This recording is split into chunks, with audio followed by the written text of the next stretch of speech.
Welcome to This Explainer. Today, we're diving right into something genuinely unsettling, the mechanics of isolation. We're going to explore three totally true accounts from our source material that reveal this terrifying paradox, why the ultimate escape from reality can instantly become the ultimate trap. I mean, when you strip away society and everything you know, what's actually left waiting for you? Let's find out. So, I want you to put yourself in this mindset for just a second.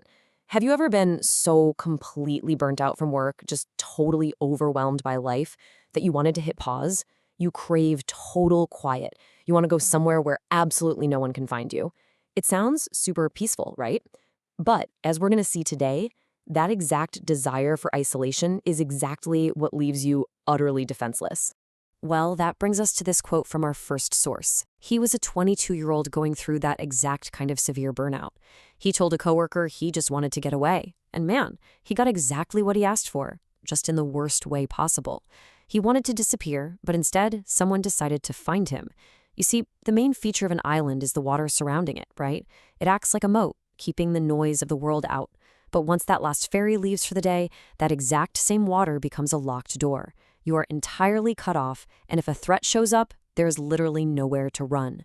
Section 1. The Trap of Isolation. Why Islands Turn from Escapes to Prisons. Case 1. The Targeted Stalker. Nowhere to hide in Maine. Our first story takes us to a suspiciously cheap, standalone cottage on a mostly deserted island off the coast of Maine. Once the day trippers caught the evening ferry, our source was basically the only person left on the whole island. And the physical setup here is a perfect stage for terror. You've got thick brush pressing right up against the walls, and those walls are so paper thin he could actually hear the wind through them. It's incredibly claustrophobic. Plus, a recently installed deadbolt and chain lock. A heavy-duty lock like that on a supposedly safe remote island? Yeah, kind of weird, right? Okay, so his phone is dead, meaning there is absolutely no way to call for help. He falls asleep, only to wake up in the dead of night. Picture this happening in real time. First, he hears the slow, agonizing crunch of heavy footsteps on the gravel outside, just pausing between each step. Then, a beam of light sweeps right through the thin door curtain. And finally, the absolute violent shock of heavy, hard bangs trying to force that deadbolt open. In a tiny, single-room cottage, there is nowhere to hide. He's crouching silently behind the door, just praying this lock holds. Suddenly, the banging stops. And then, right through that thin door, a man's voice says, "I know you're in there, Leo." Talk about a punch-to-the-gut moment of panic. This wasn't some random break-in. This unknown stalker knew his exact name, knew he had booked this specific, unadvertised rental, and knew exactly what night he'd be there alone. The next morning reveals a horrifying realization. The boot prints in the dirt didn't head toward the island's little town. They led in a perfectly straight line away from the cottage, ending right at the waterline. The terror didn't originate on the island. This person actively, aggressively tracked him across the open ocean by boat. The island wasn't a hiding place at all. It was a trap specifically set for him. So that first case is terrifying because the threat is calculating and aggressively hunting you down. But it really forces us to ask another question. What if the island itself is the threat? What happens when you stumble into a completely abandoned space, only to realize you aren't the only one breathing in the dark? Case 2. Hashima's Hidden Inhabitants. The Rot of an Abandoned Concrete Jungle. For this one, we travel to Hashima Island off the coast of Japan.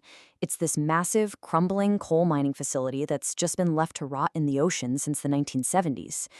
Our source, a structural engineer, is escorted by an indifferent guide named Takeshi, who lays out some very strict rules. He specifically highlights staying within visual range at all times. It gives this totally false sense of control, which makes it vastly more terrifying when our narrator accidentally breaks those rules and steps into an area he was never ever supposed to see. As he's exploring the upper floors of this decaying residential block, there's this slow, intense build of absolute dread. First, he notices a clear path worn right into decades of otherwise undisturbed dust. Following it, he gets hit with a smell he can't even identify. It's not human, not animal, just wrong. And actually, think about how crazy this is. The concrete wall in this dark room is literally hot to the touch. The final piece of proof comes an hour later, when he finds a fresh pile of blankets and empty water bottles in a place that's supposedly been totally devoid of life for 50 years. Completely shocked by this undeniable proof that someone is living there, he turns around to show his guide, but Takeshi has vanished. When the narrator panics and runs for the stairwell they literally just used, he finds it deliberately blocked by a fresh pile of rubble. I mean, that is a terrifying level of complicity from the guide. He is suddenly trapped on the upper floors of a rotting maze, and someone, or maybe several someones, has trapped him there. He frantically sprints down these dark corridors, just absolutely desperate to find another way out. And as he's running, he starts hearing footsteps stepping out into the hallway behind him. Not just one pair, multiple sets of footsteps giving chase through the decay. He barely makes it out alive to the dock, where Takeshi's just standing there waiting, totally unfazed, staring blankly and pretending none of it ever happened. Hashima Island really shows us the terror of urban decay and the kinds of people who might slip through the cracks to live in the ruins. But our final case study asks a slightly different question. What happens when the concrete crumbles entirely and that isolation shifts into wild, overgrown shadows? What lives in the places nature has completely taken back? Case 3, the North Brother Mimic, an urban exploration nightmare. For a final story, our source and two friends paddle out for an illegal 2 a.m. kayak trip to North Brother Island, right in New York City's East River. The history of this place is incredibly dark. It's a former quarantine hospital and a troubled rehab center, strictly off-limits and totally swallowed by nature. Needless to say, anyone or anything out there in the ruins at 2 a.m. is absolutely not supposed to be there. So, our narrator gets separated from his friends inside the massive ruins of the old hospital complex. He's walking down a pitch-black corridor when he hears his friend, Jesse, call his name from a room up ahead. But his logic immediately kicks in. Jesse couldn't possibly have beaten him to this part of the building. It physically didn't make any sense. And yet, he calls out, and the voice replies again. The voice just replies with two simple words, "In here." And it sounds exactly perfectly like his friend. So, naturally assuming this has to be a prank, our narrator steps into a room that's even darker than the hallway and sweeps his flashlight across the space. What he sees completely shatters his reality. The flashlight beam hits a figure standing in the far corner, just facing the wall. It's definitely not his friend. This figure is well over 6.5 feet tall, standing perfectly, impossibly still. The sheer visual shock of this towering, silent entity mimicking his friend's voice causes the narrator to scream and bolt. He eventually finds his actual friends miles away.